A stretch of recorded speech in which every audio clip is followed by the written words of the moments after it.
এক দেশে ছিলেন এক দয়ালু রাজা। তার ছিল 4 জন মেয়ে। আমি তো বুড়ো হয়ে যাচ্ছি, দেখি আমার কোনো মেয়ে আমাকে সবচেয়ে বেশি ভালোবাসে। বলতো, তোমরা আমাকে কতটা ভালোবাসো? বাবা, আমি আপনাকে সোনার মতো ভালোবাসি। আমি আপনাকে হীরের মতো ভালোবাসি।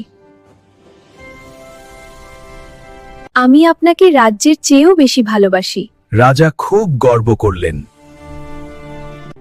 বাবা, আমি আপনাকে লবণের মতো ভালোবাসি।